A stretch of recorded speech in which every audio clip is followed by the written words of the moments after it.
ಕರ್ನಾಟಕದ ಖ್ಯಾತ ಕ್ರಿಕೆಟಿಗ ಕೃಷ್ಣಪ್ಪ ಗೌತಮ್ ತಮ್ಮ 37ನೇ ವಯಸ್ಸಿನಲ್ಲಿ ಎಲ್ಲ ಮಾದರಿಯ ಕ್ರಿಕೆಟ್ಗೆ ವಿದಾಯ ಘೋಷಿಸಿದ್ದಾರೆ. 14 ವರ್ಷಗಳ ತಮ್ಮ ಸುದೀರ್ಘ ಕ್ರಿಕೆಟ್ ವೃತ್ತಿ ಬದುಕಿನಲ್ಲಿ ಕರ್ನಾಟಕ ಕ್ರಿಕೆಟ್ಗೆ ಸಾಕಷ್ಟು ಕೊಡುಗೆ ನೀಡಿರುವ ಕೃಷ್ಣಪ್ಪ ಗೌತಮ್ ಇದೀಗ ನಿವೃತ್ತಿ ಬದುಕಿಗೆ ಸರಿದಿದ್ದಾರೆ. ರಾಷ್ಟ್ರೀಯ ತಂಡಗಳಲ್ಲಿ ಕೇವಲ 1 ಬಾರಿ ಆಡಿದ ಕೃಷ್ಣಪ್ಪ ಗೌತಮ್ ರಾಜ್ಯ ಕ್ರಿಕೆಟ್ ಪಾಲಿನ ಧ್ರುವತಾರೆ ಎನಿಸಿದ್ದಾರೆ. ಐಪಿಎಲ್ನಲ್ಲಿಯೂ ಕೃಷ್ಣಪ್ಪ ಗೌತಮ್ ತಮ್ಮ ಪ್ರದರ್ಶನ ತೋರಿದ್ದಾರೆ. 2012ರ ರಣಜಿ ಟ್ರೋಫಿಯೊಂದಿಗೆ ಕ್ರಿಕೆಟ್ ಪ್ರಯಾಣ ಆರಂಭಿಸಿದ ಕೃಷ್ಣಪ್ಪ ಗೌತಮ್ ಸುರೇಶ್ ರೈನಾ, ಭುವನೇಶ್ವರ್ ಕುಮಾರ್ ಅಂತಹ ಸ್ಟಾರ್ ಆಟಗಾರರನ್ನೇ ಔಟ್ ಮಾಡಿದರು. ಆಫ್ ಸ್ಪಿನ್ನರ್ ಹಾಗೂ ಕೆಳ ಕ್ರಮಾಂಕದಲ್ಲಿ ಸ್ಫೋಟಕ ಬ್ಯಾಟಿಂಗ್ಗೆ ಕೃಷ್ಣಪ್ಪ ಹೆಸರುವಾಸಿಯಾಗಿದ್ದಾರೆ.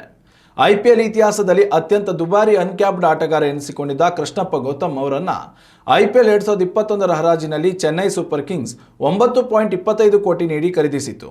ಐಪಿಎಲ್ನಲ್ಲಿ ಚೆನ್ನೈ ಸೂಪರ್ ಕಿಂಗ್ಸ್ ಜೊತೆಗೆ ರಾಜಸ್ಥಾನ ರಾಯಲ್ಸ್, ಪಂಜಾಬ್ ಕಿಂಗ್ಸ್ ಮತ್ತು ಲಕ್ನೋ ಸೂಪರ್ ಜೈಂಟ್ಸ್ ತಂಡಗಳಲ್ಲಿ ಕೃಷ್ಣಪ್ಪ ಆಡಿದ್ದಾರೆ. ಉತ್ತಮ ಸಂಸ್ಕಾರಯುತ ಶಿಕ್ಷಣದೊಂದಿಗೆ VSS English medium CBSE school Udupi Muddur. ನರ್ಸರಿಯಿಂದ 10ನೇ ತರಗತಿವರೆಗೆ ಶಿಕ್ಷಣದ ಜೊತೆಗೆ 5ರಿಂದ 10ನೇ ತರಗತಿವರೆಗಿನ ವಿದ್ಯಾರ್ಥಿನಿಯರಿಗೆ ಉತ್ತಮ ಹಾಸ್ಟೆಲ್ ಸೌಲಭ್ಯವೂ ಇದೆ. ನಿಮ್ಮ ಮಕ್ಕಳ ಪ್ರವೇಶಾತಿಗಾಗಿ ಈ ಸಂಖ್ಯೆಗೆ ಕರೆ ಮಾಡಿ.